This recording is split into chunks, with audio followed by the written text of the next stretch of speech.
నమస్తే, welcome to Bharati news. ముందుగా headlines.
Hindu ధర్మాన్ని ప్రపంచ నలుమూలలా చాటి చెప్పేందుకు రామమందిరం పునః ప్రతిష్టాపన చేయటం ఓ బృహత్తరమైన కార్యక్రమమని MP Dharmapuri Arvind, urban MLA Dhanpal Suryanarayana అన్నారు. ఈ రామమందిర నిర్మాణం హిందువుల 5 శతాబ్దాల కళ అని వారు పేర్కొన్నారు.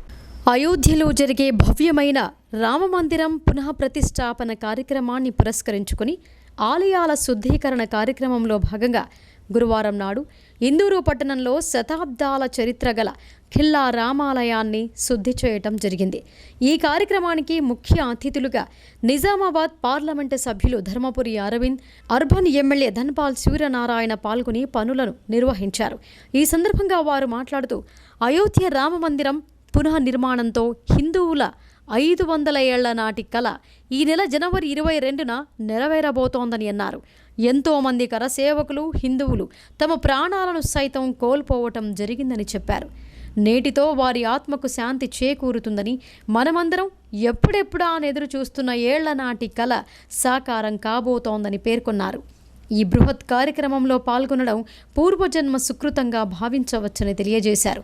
ఈ కార్యక్రమంలో భాగంగా ఎంతో పురాతన చరిత్ర కలిగిన ఖిల్లా రామాలయాన్ని శుభ్రపరచడం జరిగిందని, 20వ తేదీన శంభుని గుడిని శుభ్రం చేయడమే కాకుండా ఇందూరులో ఉన్న హిందూ బంధువులందరూ నేటి నుండి తమ తమ డివిజన్ దగ్గరలో ఉన్న దేవాలయాలను శుభ్రం చేసుకోవాలని, ఇందూరు కాషాయమయమై ప్రతి హిందువు ఆలయాల్లో అర్చనలు, అభిషేకాలు, హోమం కార్యక్రమంలో పాల్గొని అయోధ్య రామమందిరం ప్రత్యక్ష ప్రసారాన్ని వీక్షిస్తూ రామపారాయణం చేయాలని కోరారు. అదే రోజు సాయంత్రం ఇంటింటా 5 దీపాలను వెలిగించి హిందూ ధర్మ ఐక్యతను ప్రపంచ దేశాలకు చాటి చెప్పే విధంగా ఈ కనుల పండుగను జరుపుకోవాలని పిలుపునిచ్చారు.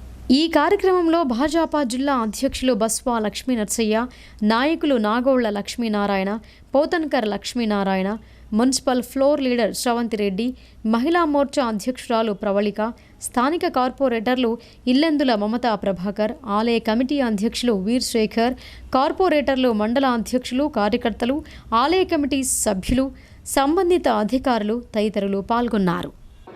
జై శ్రీరామ్. 22 జనవరి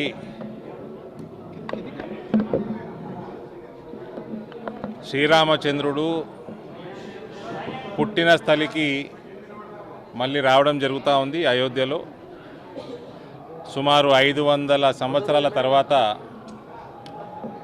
రాముడు అయోధ్యకి వాపస్ రావడం జరుగుతూ ఉంది. అట్టి కార్యక్రమం చేపడుతున్న అయోధ్య ఆలయ ట్రస్టు సభ్యులందరికీ, ప్రధానమంత్రి మోడీ గారికి,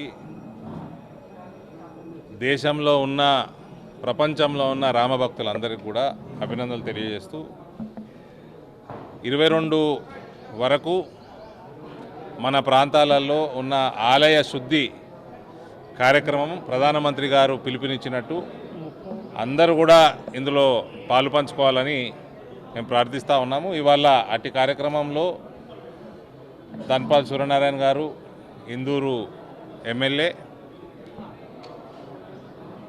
తో పాటు శ్రవంతి రెడ్డి గారు, floor leader municipality, Indur municipality, corporator సోదర సోదరిమణులు, బీజేపీ జిల్లా అధ్యక్షులు బసవలక్ష్మీ నరసయ్య గారు, జిల్లా భారతీయ జనతా పార్టీ నాయకులందరూ కూడా ఈ కార్యక్రమంలో పాల్పంచుకోవడం జరిగింది. ట్రస్ట్ సభ్యులు, కిల్లా రామమందిర కమిటీ సభ్యులందరికీ కూడా నేను అభినందనలు తెలియజేస్తా ఉన్నాను. ఈ కార్యక్రమాన్ని మొత్తం పార్లమెంటు నియోజకవర్గ ప్రాంతంలో అందరూ కూడా బీజేపీ శ్రేణులందరూ కూడా ఈ ఆలయ శుద్ధి కార్యక్రమంలో ఈ మిగిలిన 4 రోజులు పార్టిసిపేట్ కావాలని నేను కోరుతా ఉన్నాను. ఎప్పుడెప్పుడు అని ఎదురు చూస్తున్న జనవరి 22 అయోధ్య రామ మందిరంలో బాలరాముని ప్రతిష్ఠా కార్యక్రమం 500 సంవత్సరాల నిరీక్షణ, లక్షలాది మంది ప్రాణత్యాగంతో 22 జనవరి రోజున బాలరాముడి ప్రతిష్ఠా కార్యక్రమము. దేశమంతా ఆ రోజు దీపావళి పండుగ. దాంట్లో భాగంగా ఈరోజు కిల్లా రఘునాథ ఆలయంలో శుద్ధి కార్యక్రమం జరుగుతూ ఉంది. అదేవిధంగా ప్రతి నగరంలోని అన్ని ఆలయాలలో శుద్ధి కార్యక్రమం చేయవలసిందిగా మనవి చేస్తూ ఉన్నాం. 22వ రోజున కిల్లా రామాలయంలో 7 గంటల నుండి అభిషేకము, హోమము, కళ్యాణము, దాంతోపాటు ఇక్కడ 2 స్క్రీన్లు ఏర్పాటు చేసి ఆ ప్రతిష్ఠా కార్యక్రమాన్ని స్క్రీన్లో లైవ్ కార్యక్రమాన్ని వీక్షించడం జరుగుతుంది. ఆ లైవ్ కార్యక్రమం ఏదైతే ప్రతిష్ఠా సమయంలో రామనామ జపము మరియు హనుమాన్ చాలీసా పారాయణము పఠనం జరుగుతుంది. ఆ తర్వాత ఇక్కడ అన్నదాన కార్యక్రమం ఉంది. అదే రోజు సాయంకాలం నగరేశ్వర శంభుడిగుడి ఆలయ ప్రాంగణంలో సుమారు 1000-1500 మంది మహిళా సోదరులతో దీపోత్సవ కార్యక్రమం ఉంది. కనుక ఈ 2 కార్యక్రమాల్లో నగర ప్రజలు పాల్గొని ఈ కార్యక్రమాన్ని విజయవంతం చేయవలసిందిగా మరియు రాముడి ఆశీర్వాదం పొందవలసిందిగా కోరుతుంది. ముఖ్యంగా పొద్దున కిల్లా రామాలయంలో, సాయంకాలము ఇందూరు మహిళా సోదరులందరూ కూడా. ఎమ్మెల్సీగా ఎన్నిక కోసం కాంగ్రెస్ పార్టీ రాష్ట్ర వర్కింగ్ ప్రెసిడెంట్ మహేష్ కుమార్ గౌడ్ 2 సెట్ల నామినేషన్ దాఖలు చేశారు. కాంగ్రెస్ పార్టీకి పూర్తి స్థాయిలో మెజారిటీ ఉండటంతో మహేష్ కుమార్ గౌడ్ ఎన్నిక లాంఛనం కానుంది. ఎమ్మెల్సీ ఉప ఎన్నిక సందర్భంగా గురువారం అసెంబ్లీలో ఎమ్మెల్సీ అభ్యర్థిగా TPCC working president Mahesh Kumar Goud nomination దాఖలు చేశారు.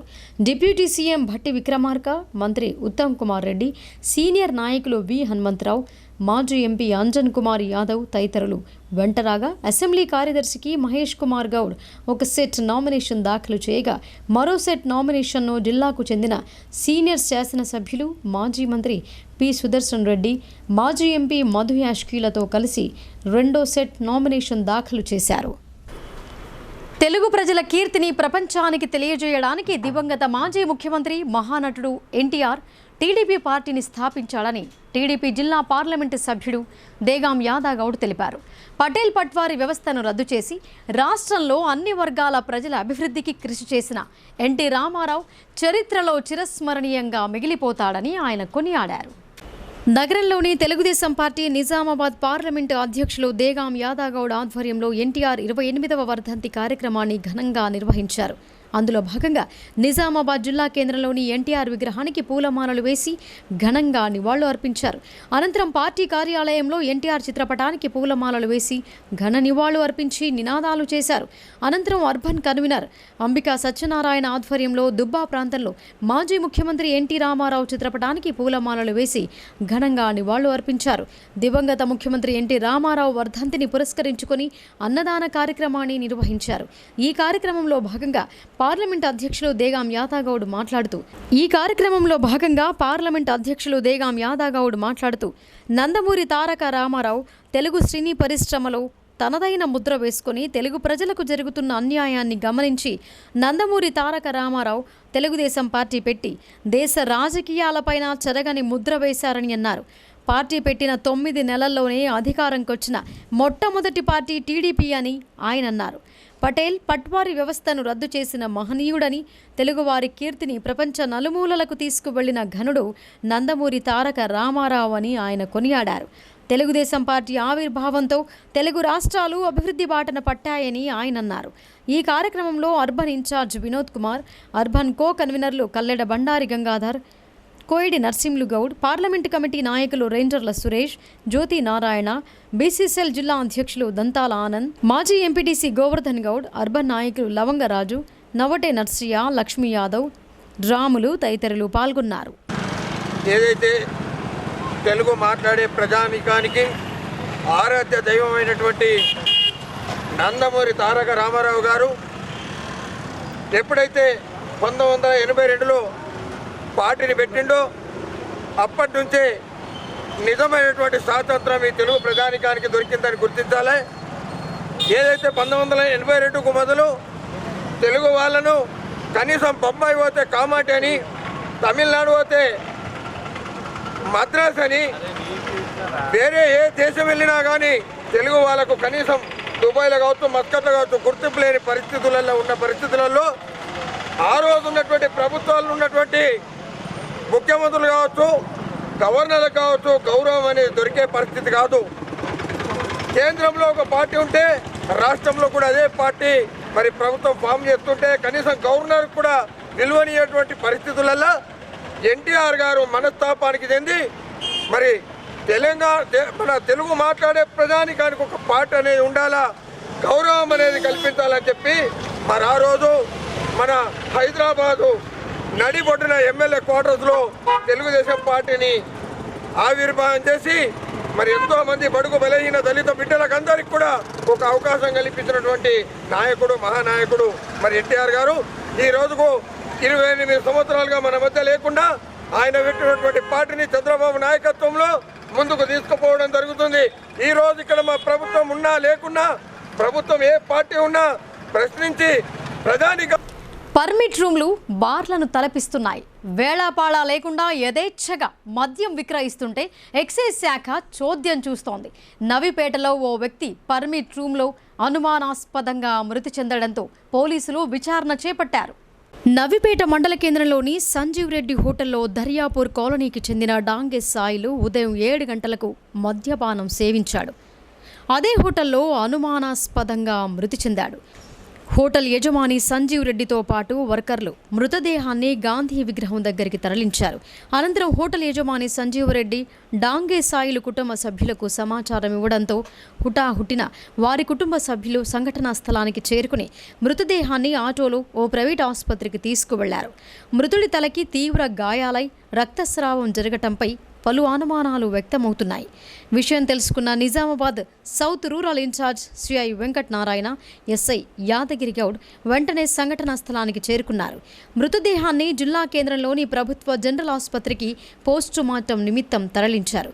ఈ సందర్భంగా సిఐ వెంకట్ నారాయణ మాట్లాడుతూ మృతుని కొడుకు నరేష్ తన తండ్రి మృతిపై అనుమానాలు వ్యక్తం చేస్తూ ఫిర్యాదు చేశారని తెలిపారు.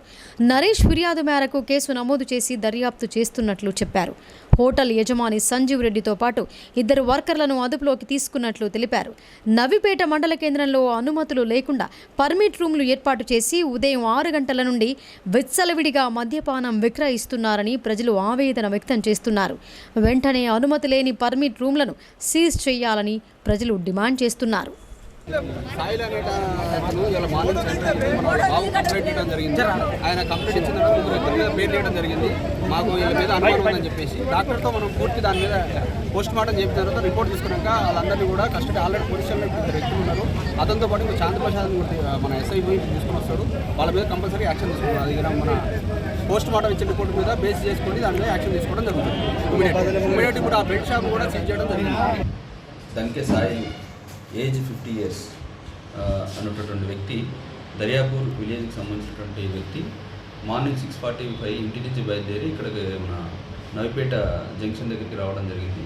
అక్కడ అతను ఈరోజు మార్నింగ్ 7:50 నుంచి 8 మధ్యలో అనుమానాస్పదంగా చనిపోయాడని చెప్పేసి వాళ్ళ కొడుకు కంప్లైంట్ ఇవ్వడం జరిగింది. దాని మీద మేము పూర్తి దర్యాప్తు జరిపి దాంట్లో అనుమానాస్పద మరణమా లేకపోతే ఇంకా వేరే ఏదైనా మరణం కారణాలని తెలుసుకొని దాని ప్రకారం మేము ఇన్వెస్టిగేషన్ చేసి కేసు రిజిస్టర్ చేయడం జరుగుతుంది. 2 ఉన్నాయి. అతను బెల్ట్ షాప్లో దగ్గర నుంచి వచ్చిందని చెప్పేసి వాళ్ళు చెప్తున్నారు. దాని ప్రకారం మనం కూడా విచారణ జరిపి అది ఎంతవరకు అనేది దాంట్లో అతను బెల్ట్ షాప్లో మార్నింగ్ టైంలో మనం తాగిందా తాగలేదనేది అంతా పోస్ట్ మార్టంలో రిపోర్ట్ తెలుస్తుంది. దాని ప్రకారం మనం దర్యాప్తు చేస్తాం. దర్పల్లిలో నిర్వహించిన భారత్ సంకల్ప యాత్ర రసాభాస మధ్య అర్ధాంతరంగా ముగిసింది. ప్రజలతో మండల అధికారులు వ్యవహరించిన తీరు విమర్శలకు తావిస్తోంది.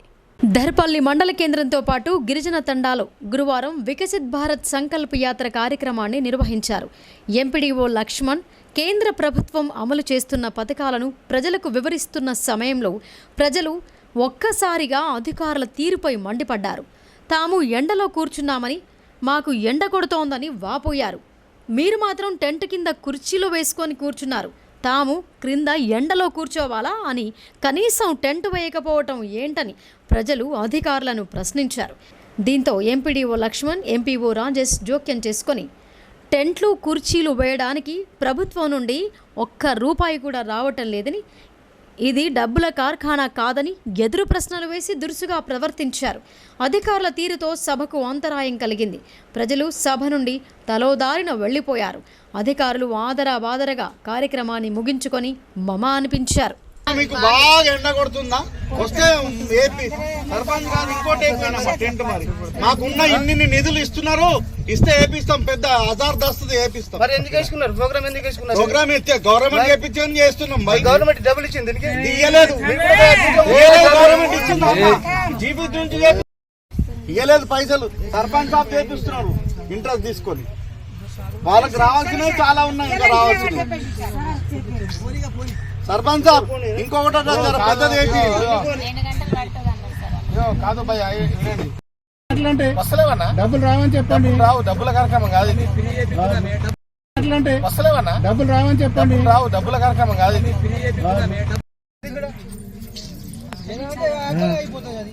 ఎవరు ఉన్నారు ఇక్కడ? వెళ్ళిపోతారు. ఉన్నారు మంచిగా కూర్చున్నారు. ఎండలో వెళ్ళిపోతారు. ఇంకా అచ్చడం కూడా వస్తలేరు కదా. చలికాలం కదా అన్న. సరే మేమే ఎండలో కూర్చుంటాం. మరి అట్లా కాదు అమ్మ. మీకు బాగా ఎండ కొడుతుందా వస్తే ఏపీ సర్పంచ్ గారు ఇంకోటి ఏపీ టెంట్ మరి మాకున్న ఇన్ని నిధులు ఇస్తున్నారు, ఇస్తే ఏపిస్తాం. పెద్ద హజార్ దస్తుంది ఏపిస్తాం. మరి ఎందుకు వేసుకున్నారు ప్రోగ్రామ్? ఎందుకు వేసుకున్నారు? ప్రోగ్రామ్ ఇస్తే గవర్నమెంట్ చేపించని చేస్తున్నాం. గవర్నమెంట్ డబ్బులు ఇచ్చింది ఇయ్యలేదు. గవర్నమెంట్ ఇచ్చింది జీపీ నుంచి. ఎవరు ఉన్నారు ఇక్కడ? వెళ్ళిపోతారు. ఉన్నారు మంచిగా కూర్చున్నారు. ఎండలో వెళ్ళిపోతారు. ఇంకా అచ్చడం కూడా వస్తలేరు కదా. చలికాలం కదా అన్న. సరే మేమే ఎండలో కూర్చుంటాం. మరి అట్లా కాదు ఎవరు ఉన్నారు ఇక్కడ? వెళ్ళిపోతారు. ఉన్నారు మంచిగా కూర్చున్నారు. ఎండలో వెళ్ళిపోతారు. ఇంకా అచ్చడం కూడా వస్తలేరు కదా. చలికాలం కదా అన్న. సరే మేమే ఎండలో కూర్చుంటాం. మరి అట్లా కాదు. అయోధ్య రామ మందిరం పేరుతో బీజేపీ చేస్తున్న హిందుత్వ ప్రచారాన్ని అడ్డుకోవాలని, బీజేపీని ఓడించాలని సిపిఐ రాష్ట్ర కార్యదర్శి వర్గ సభ్యురాలు కామ్రేడ్ పస్య పద్మ పిలుపునిచ్చారు. 28 పార్టీలు ఇండియా పార్టీగా ఏర్పడి బీజేపీని ఓడించడానికి సిద్ధమవుతున్నామని ఆమె తెలిపారు. సిపిఐ నిజామాబాద్ పార్లమెంటరీ సమావేశం కార్యాలయంలో నాయకులు పి సుధాకర్ అధ్యక్షతన జరిగింది. ఈ సమావేశంలో ముందుగా నిజామాబాద్ జిల్లా సిపిఐ ఏఐటియుసి మాజీ నాయకులు కామ్రేడ్ గడ్డం వెంకటరెడ్డి 3వ వర్ధంతి సందర్భంగా ఆయన చిత్రపటానికి పూలమాలలు వేసి ఘనంగా నివాళులు అర్పించారు. అనంతరం పార్లమెంటరీ సమావేశాన్ని ఉద్దేశించి సిపిఐ రాష్ట్ర కార్యదర్శి వర్గ సభ్యురాలు కామ్రేడ్ పస్య పద్మ మాట్లాడుతూ నిజామాబాద్ పార్టీ ప్రజా సంఘాల నిర్మాణంలో అమరులు గడ్డం వెంకటరెడ్డి సేవలు మరువలేనివని అన్నారు.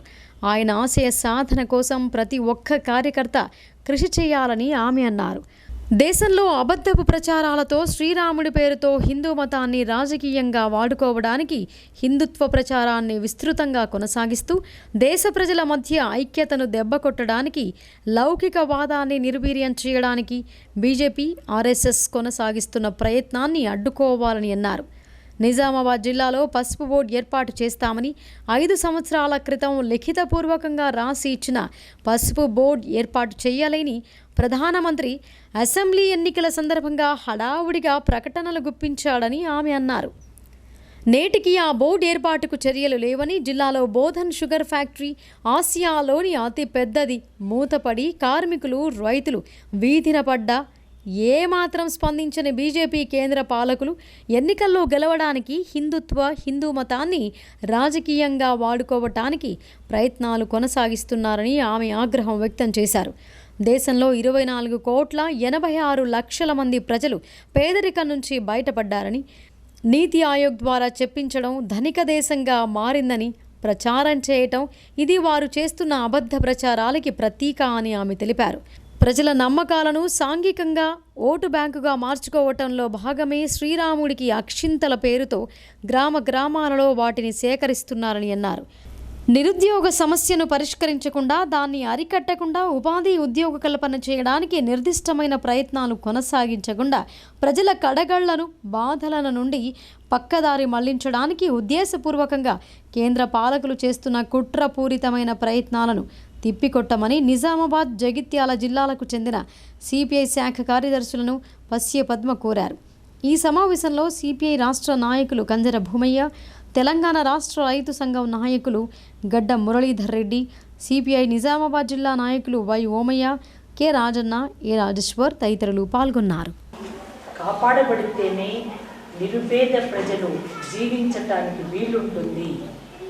దేశ ప్రజల ఐక్యతను కాపాడగలిగితేనే మనం దేశం అభివృద్ధిని సాధించి తీరుతుంది అన్న లక్ష్యాలతో నిరుపేదలను ఏకం చేయటానికి ఆయా రంగాలలో ఉన్న కార్మిక సంఘం, రైతు సంఘం, మహిళా సంఘం అన్ని తరగతులకు చెందిన సంఘాలను నిర్మించడంలో, వాటిని పటిష్టపరచడంలో కష్టజీవుల ఐక్యతే వారి అభివృద్ధికి, వారి స్వేచ్ఛగా బ్రతకటానికి వీలున్నటువంటి సామాజిక వ్యవస్థను ఏర్పరచగలుగుతాము అని ఆయన గారి జీవితంలో వెలుగెత్తి చాటినటువంటి, వందల వేల మందిని ప్రభావితం చేసినటువంటి వెంకటరెడ్డి గారు మరణించటము ఆల్రెడీ చూస్తుండగానే 3వ వర్ధంతి మనం జరుపుకుంటున్నాం.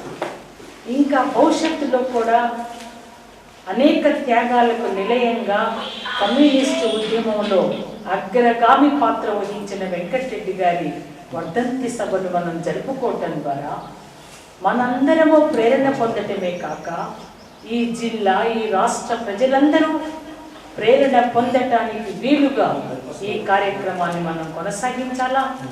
వారి ఆశయాలను ముందుకు తీసుకువెళ్తాము అని ఎట్లా అయితే నినదించామో వారికి పుష్పాలు ఉంచి ఖచ్చితంగా వాటిని అక్షరమక్షరము ఆచరణలో మనం అమలులోకి పెట్టడానికి కృతనిశ్చయంతో ముందుకు సాగటమే గడ్డం వెంకటరెడ్డి గారికి మనం అర్పించగలిగే నిజమైన నివాళిగా నేను పేర్కొంటున్నాను. ఈరోజు పార్లమెంటరీ స్థాయిలో మనం ఈ సమావేశాన్ని ఏర్పాటు చేసుకోవడంలో భాగమే నిజామాబాద్, జగిత్యాల జిల్లాల ముఖ్యమైనటువంటి కార్యకర్తల సమావేశాన్ని ఇక్కడ ఇక్కడ నిర్వహించుకుంటున్నాం. పార్లమెంట్ ఎన్నికలు రాబోతా ఉన్నాయి. మొత్తం దేశవ్యాప్తంగా ఈ పార్లమెంటు ఎన్నికలలో మళ్ళీ గెలవటానికి ఆర్ఎస్ఎస్ బీజేపీ ఏ పనైతే చేయకూడదో అటువంటి పనులన్నింటినీ అంటే అప్రజాస్వామిక అసాంఘికమైనటువంటి చర్యలన్నింటికీ పాల్పడుతూ ఈ దేశ ప్రజలను ముక్కచెక్కలు చేయటానికి మత ఉన్మాద ఎమ్మెల్సీ అభ్యర్థిగా మహేష్ కుమార్ గౌడ్ను పార్టీ అధిష్టానం ప్రకటించడంతో జిల్లా నాయకులు కలిసి సన్మానించారు. ఆయన సేవలను గుర్తించి అధిష్టానం సరైన నిర్ణయం తీసుకుందని పలువురు కాంగ్రెస్ నాయకులు హర్షం వ్యక్తం చేశారు. కాంగ్రెస్ పార్టీ అగ్రనాయకులు సోనియా గాంధీ, ఏఐసీసీ అధ్యక్షులు మల్లికార్జున్ ఖర్గే తెలంగాణ రాష్ట్రంలో జరిగే ఎమ్మెల్యే కోట, ఎమ్మెల్సీ ఉప ఎన్నికల నేపథ్యంలో కాంగ్రెస్ పార్టీ అభ్యర్థులుగా నిజామాబాద్ జిల్లా వాస్తవ్యులు మహేష్ కుమార్ గౌడ్ ప్రకటించిన సందర్భంగా బోధని ఎమ్మెల్యే మాజీ మంత్రి సుదర్శన్ రెడ్డి, మాజీ ప్రభుత్వ విప్ ఈరావత్రి అనిల్, జిల్లా కాంగ్రెస్ కమిటీ అధ్యక్షులు మానాల మోహన్ రెడ్డి అందరూ కలిసి మహేష్ కుమార్ గౌడ్ను ఘనంగా సన్మానించి శుభాకాంక్షలు తెలిపారు. ఇంకా వారితో పాటు పీసీసీ ఉపాధ్యక్షులు తాహేర్ బిన్ హుందాన్, రాష్ట్ర కిసాన్ కాంగ్రెస్ నాయకులు అన్వేష్ రెడ్డి, పీసీసీ డెలిగేట్ శేఖర్ గౌడ్, జిల్లా కాంగ్రెస్ ఉపాధ్యక్షులు అంతిరెడ్డి రాజారెడ్డి, జిల్లా కాంగ్రెస్ ప్రధాన కార్యదర్శి ముప్పా గంగారెడ్డి తదితరులు పాల్గొన్నారు. ప్రధాని మోడీ పేద ప్రజల సంక్షేమానికై 17 గ్యారంటీ పథకాలను అమలు చేస్తున్నారని ఎంపీ అరవింద్ ధర్మపురి అన్నారు. ఈ పథకాలపై ప్రజలు అవగాహన పొంది దరఖాస్తు చేసుకోవాలని ఆయన సూచించారు.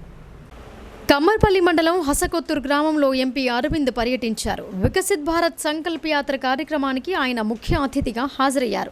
ఈ కార్యక్రమంలో ఎంపీ అరవింద్ మాట్లాడుతూ మోడీగా గ్యారంటీ గాడి హసకొత్తూరు గ్రామంలోకి వచ్చిందని అన్నారు. కేంద్ర ప్రభుత్వం అమలు చేస్తున్న 17 పథకాలను ప్రజలు సద్వినియోగం చేసుకోవాలని కోరారు. ఇప్పటికే చాలా అరుదైన స్పందన లభిస్తోందని, హసకొత్తూరులో 1000కి పైగా రైతులు కిసాన్ సమ్మాన్ యోజనకు దరఖాస్తు చేసుకున్నారని, 1000 మందికి పైగా ఆయుష్మాన్ భారత్ కార్డులు పొందారని తెలిపారు. అర్హులైన మహిళలు ఉజ్వల గ్యాస్ కనెక్షన్లు తీసుకోవాలని కోరారు. పాల్గొనడం జరిగింది. ఇక్కడ ఆశపుత్తూరు గ్రామంలో 1000కి పైన రైతులు కిసాన్ సమ్మాన్ నిధి లబ్ధిదారు ఉన్నారు. 1000కి పైన ఆయుష్మాన్ భారత్ పథకంలో నమోదయ్యి ఉన్నారు. చాలా సంతోషం. ఇక్కడ ఉజ్వల కనెక్షన్లు కూడా సంఖ్య పెంచుకోవాల్సిందిగా నేను కోరడం జరిగింది గ్రామస్తుల్ని. అదే రకంగా ప్రధానమంత్రి సురక్ష బీమా యోజన, ప్రధానమంత్రి జీవన్ జ్యోతి యోజనలో అందరినీ నమోదు చేసుకోవాల్సిందిగా కోరడం జరిగింది. బ్యాంకు ఆఫీసర్ కూడా ఇక్కడనే ఉన్నారు కాబట్టి మహిళలందరూ కూడా చాలా ఉత్సాహంగా పాల్గొన్నారు. ప్రధానమంత్రి గారి లైవ్ షో కూడా ఆశపుత్తూరు గ్రామంలో చూడడం జరిగింది. వికసిత్ భారత్ కార్యక్రమాన్ని చేపట్టడం దానికోసము ప్రధానమంత్రి గారికి నిజామాబాద్ పార్లమెంట్ నియోజకవర్గ ప్రజల తరఫున నేను ప్రత్యేక ధన్యవాదాలు. అనుమతి లేకుండా మద్యం విక్రయిస్తున్న హోటల్ నిర్వాహకునిపై చర్యలు తీసుకోవాలని నవిపేటలో స్థానికులు ఆందోళనకు దిగారు. మృతదేహాన్ని ప్రధాన రోడ్డుపై ఉంచి న్యాయం చేయాలని రాస్తారోకో చేపట్టారు. నవిపేట మండల కేంద్రంలోని సంజీవ్ రెడ్డి హోటల్లో దర్యాపూర్ కాలనీకి చెందిన డాంగే సాయిలు అనుమానాస్పద స్థితిలో మృతి చెందగా పోలీసులు మృతదేహాన్ని జిల్లా ప్రభుత్వ జనరల్ ఆసుపత్రికి పోస్టుమార్టం నిమిత్తం తరలించారు. మృతుని కొడుకు నరేష్ ఫిర్యాదు మేరకు పోలీసులు కేసు నమోదు చేసి హోటల్ యజమాని సంజీవ్ రెడ్డితో పాటు మరో 2 వర్కర్లను అదుపులోకి తీసుకున్నారు. ఇదిలా ఉండగా పోస్టుమార్టం అనంతరం మృతదేహాన్ని తిరిగి నవిపేటకు తీసుకువచ్చారు. మృతదేహంతో పాటు కుటుంబ సభ్యులు, గ్రామస్తులతో కలిసి నవిపేట ప్రధాన రహదారిపై రాస్తారోకో నిర్వహించారు. బాధిత కుటుంబ సభ్యులకు న్యాయం చేసే వరకు మృతదేహాన్ని రోడ్డు మీదనే ఉంచుతామని గ్రామస్తులు తేల్చి చెప్పారు. సుమారు 3 గంటల పాటు రాస్తారోకో నిర్వహించడంతో రహదారిపై పెద్ద ఎత్తున వాహనాలు నిలిచిపోయాయి. బాధిత కుటుంబ సభ్యులకు తగిన న్యాయం చేస్తామని Nizamabad south rural incharge CI Venkatanarayana హామీ ఇవ్వడంతో నిరసన విరమించారు. దంకే సాయి ఏజ్ 50 years అన్నటువంటి వ్యక్తి, దర్యాపూర్ విలేజ్కి సంబంధించినటువంటి వ్యక్తి మార్నింగ్ 6:45 ఇంటి నుంచి బయలుదేరి ఇక్కడికి మన నవిపేట జంక్షన్ దగ్గరికి రావడం జరిగింది. అక్కడ అతను ఈరోజు మార్నింగ్ 7:50 నుంచి 8 మధ్యలో అనుమానాస్పదంగా చనిపోయాడని చెప్పేసి వాళ్ళ కొడుకు కంప్లైంట్ ఇవ్వడం జరిగింది. దాని మీద మేము పూర్తి దర్యాప్తు జరిపి దాంట్లో అనుమానాస్పద మరణమా లేకపోతే ఇంకా వేరే ఏదైనా మరణం కారణాలని తెలుసుకొని దాని ప్రకారం మేము ఇన్వెస్టిగేషన్ చేసి కేసు రిజిస్టర్ చేయడం జరుగుతుంది. 2 ఉన్నాయి. అతను బెల్ట్ షాప్లో దగ్గర నుంచి వచ్చిందని చెప్పేసి వాళ్ళు చెప్తున్నారు. దాని ప్రకారం మనం విచారణ జరిపి అది ఎంతవరకు అనేది దాంట్లో అతను బెల్ట్ షాప్లో మార్నింగ్ టైంలో తాగిందా తాగలేదనేది అంతా పోస్ట్ మార్టంలో రిపోర్ట్ తెలుస్తుంది. దాని ప్రకారం మనం దర్యాప్తు చేస్తాం. ఇప్పుడు వాణిజ్య ప్రకటనలు చూద్దాం.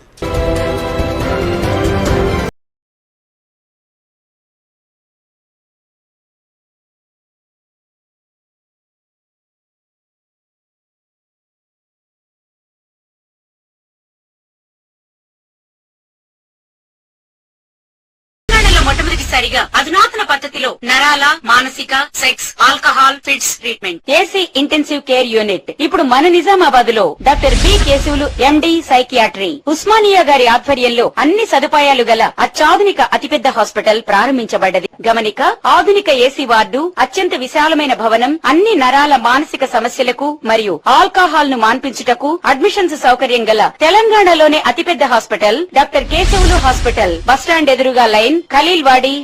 తక్కువ ఖర్చుతో హైదరాబాద్ స్థాయి అత్యాధునిక వైద్య సదుపాయం కావాలనుకుంటున్నారా? అయితే సంప్రదించండి బండారి గ్రూప్, విజయలక్ష్మి హాస్పిటల్, ఖలీల్వాడి, నిజామాబాద్. గర్భం దాల్చకపోవడం, గర్భం నిలవకపోవడం, గర్భాశయం ద్వారం మూసుకుపోవడం, గర్భాశయం నందు గోడలు, అండాశయంలో నీటి బుడగలు మొదలగు వ్యాధులకు డాక్టర్ బండారి సుజాత ఎండి డీజీఓ గారు లాప్రోస్కోపీ ద్వారా ప్రత్యేక చికిత్స చేయబడును. గర్భిణీ స్త్రీలలో ఫిట్స్, అధిక రక్తపోటు, ఆస్తమా, మధుమేహం, ఉమ్మనీరు తక్కువ, ట్యూబ్లో ప్రెగ్నెన్సీ వంటి అధిక ప్రమాదకరమైన కేసులకు చికిత్స చేయబడును. Normal delivery, caesarean section, hysterectomy, tubectomy, laparoscopy, hysteroscopy సౌకర్యం కలదు. పిల్లలు పుట్టకుండా ఆపరేషన్ చేసుకున్న వారికి తిరిగి సంతానం కొరకు సంప్రదించగలరు. అందరికీ అందుబాటులో అన్ని రకాల వైద్య సేవలు కలవు. పరిశుభ్రమైన విశాలమైన గదులు, లిఫ్ట్, అధునాతన ఆపరేషన్ థియేటర్, ల్యాబ్, ఫార్మసీ సౌకర్యం కలదు. ప్రతి శుక్రవారం ఉచితంగా చూడబడును. రాష్ట్ర ప్రభుత్వ ఉద్యోగులకు రీయింబర్స్మెంట్ సౌకర్యం కలదు. సంప్రదించండి doctor Bandari Sujatha, Bandari group, Vijayalakshmi hospital, Rajiv Gandhi auditorium దగ్గర, రెడ్ క్రాస్ బ్లడ్ బ్యాంక్ ఎదురు సందులో, ఖలీల్వాడి, నిజాం.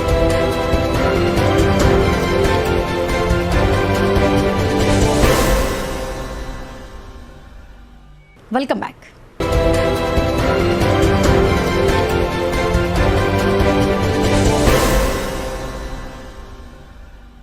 కాంగ్రెస్ పార్టీ ఇచ్చిన హామీల అమలు కోసం శాసనసభలో పార్టీ తరపున ఒత్తిడి కొనసాగిస్తామని బీఆర్ఎస్ వర్కింగ్ ప్రెసిడెంట్ కేటీఆర్ చెప్పారు. ఇచ్చిన హామీలను అమలు చేయాలని కాంగ్రెస్ ప్రభుత్వానికి గుర్తు చేస్తామని అన్నారు. బీఆర్ఎస్ పార్టీ ఎమ్మెల్సీలతో గురువారం నాడు బీఆర్ఎస్ వర్కింగ్ ప్రెసిడెంట్ కేటీఆర్ హైదరాబాద్లోని తెలంగాణ భవన్లో సమావేశం చేపట్టారు.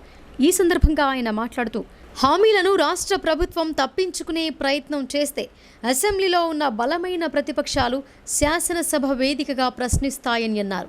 శాసనమండలి సభ్యులు పార్టీకి కండ్లు చెవుల మాదిరిగా పనిచేయాలని సూచించారు. శాసనమండలి సభ్యులు కూడా ఇప్పటికే ఆప్ట్ చేసుకున్న తమ నియోజకవర్గాల్లోని పార్టీ శ్రేణులతో సమన్వయం చేసుకోవాలని అన్నారు. పార్టీని గ్రామ స్థాయి నుంచి పొలిట్ బ్యూరో వరకు పార్టీని పునర్వ్యవస్థీకరించాలని పార్టీ అధ్యక్షులు భావిస్తున్నారని చెప్పారు. చురుకైన నాయకులు, కార్యకర్తల సేవలను పార్టీ ఉపయోగించుకుంటోందని కేటీఆర్ చెప్పారు. జిల్లా కేంద్రంగా పార్టీ కార్యక్రమాలను మరింత యాక్టివేట్ చేస్తామని వివరించారు. రానున్న పార్లమెంటు ఎన్నికల్లో త్రిముఖ పోటీ ఉండే అవకాశం ఉందని అన్నారు. పార్లమెంటు ఎన్నికల్లో బీఆర్ఎస్ గెలుపు అవకాశాలు బలంగా ఉన్నాయని ధీమా వ్యక్తం చేశారు. రానున్న పార్లమెంటు ఎన్నికల్లో ఎమ్మెల్సీలు విస్తృతంగా పనిచేయాలని పార్టీ శ్రేణులకు కేటీఆర్ విజ్ఞప్తి చేశారు. ఈ ఏడాది అంతా వరుసగా వివిధ ఎన్నికలున్నాయి. వీటిని ఎదుర్కొనేందుకు పార్టీ సంసిద్ధంగా ఉండాలని చెప్పారు. త్వరలోనే కేసీఆర్ ఆధ్వర్యంలో ఎమ్మెల్సీలతో సమావేశం ఉంటుందని, అందులో శాసనమండలి పార్టీ నేతలను ఎన్నుకుంటారని స్పష్టం చేశారు. ఈ సమావేశంలో ఎమ్మెల్సీ కల్వకుంట్ల కవితతో పాటు పలువురు ఎమ్మెల్సీలు పాల్గొన్నారు. కోటగిరి మండలంలో స్వర్గీయ మాజీ ముఖ్యమంత్రి ఎన్టీఆర్ వర్ధంతిని ఘనంగా నిర్వహించారు. పేద ప్రజల అభ్యున్నతికై ఆయన చేసిన సేవలను కొనియాడారు. కోటగిరి మండలం మీర్జాపూర్ క్యాంప్ ఎన్టీఆర్ చౌరస్తా వద్ద ఆయన అభిమానులు స్వర్గీయ ఉమ్మడి ఆంధ్రప్రదేశ్ మాజీ ముఖ్యమంత్రి నందమూరి తారక రామారావు వర్ధంతిని పురస్కరించుకుని ఆయన చిత్రపటానికి పూలమాలలు వేసి ఘన నివాళులు అర్పించారు. ఈ కార్యక్రమంలో ఉమ్మడి కోటగిరి మండల ఎన్టీఆర్ అభిమానులు కొల్లూరి రమేష్ బాబు, దుప్పలపూడి శ్రీధర్, వేములపల్లి ఆనంద్ కుమార్, మధుకర్, నాగుల ఉదయ్ భాస్కర్, శ్యామ్, గ్రామ పెద్దలు తదితరులు పాల్గొన్నారు. ఈ ప్రపంచం ఉన్నంత కాలము ఎన్టీఆర్ గారి పేరు చిరస్థాయిగా ప్రజల్లో ఉన్నది. ఆయన చేసిన సంస్కరణలు ఈ రోజు వరకు కొనసాగుతున్నాయి. ఆయన జీవితాంతంగా ఆంధ్ర ప్రజానీకము ఉమ్మడి రాష్ట్రాల్లో ఆయన పేరు ప్రపంచంలో కూడా మారుమోగింది. ఆయన ఉన్నంత ఆదర్శ పురుషుడు ఈ ప్రపంచంలో ఇంకెవరు లేరు. కాబట్టి ప్రతి సంవత్సరం మనం ఎన్టీఆర్ వర్ధంతిని, జయంతిని ఈ విధంగా ప్రతి కార్యకర్తలు జరుపుకుంటున్నారు. ఇది చాలా సంతోషకరమైన విషయం. కోటగిరి మండలంలో కూడా మనం అందరం ప్రతి సంవత్సరం చాలా సంతోషకరమైన.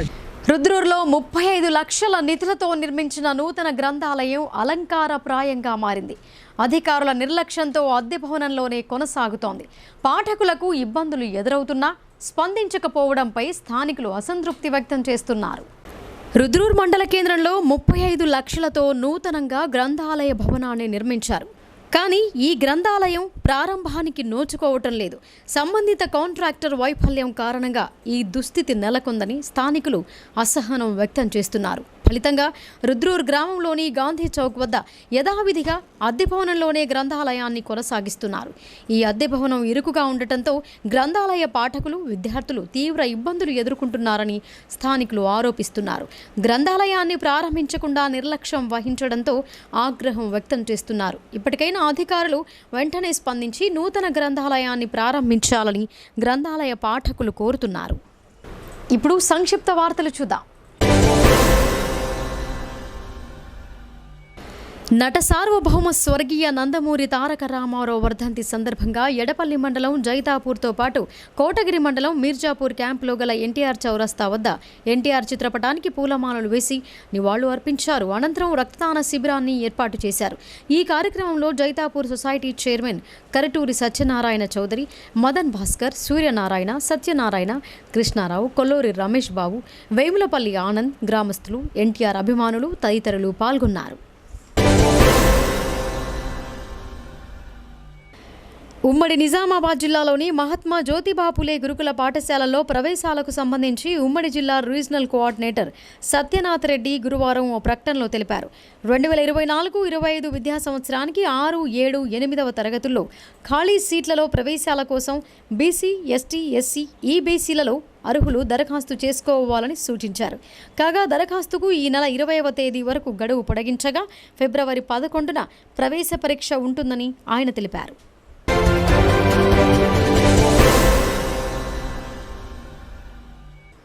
ఇక వార్తలు ముగించే ముందు హెడ్లైన్స్ మరొకసారి.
ఇవి బులెటిన్ విశేషాలు. చూస్తూనే ఉండండి భారతీ న్యూస్.